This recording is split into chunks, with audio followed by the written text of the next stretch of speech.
how to solve the cube from here, right? You've got the completed top surface, you've got the middle layer, so basically yeah, that's the top surface, and there's 7 sequences from here, the bottom, these 2 layers right here, 7 sequences right. But this one here, the middle layer, is a left and right reversible, yes, so that's 2 sequences, so then that's only 5 on the 3rd layer.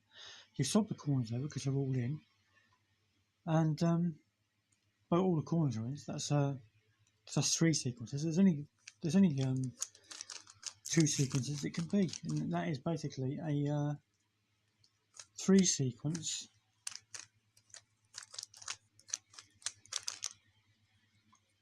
I've left this a bit late, but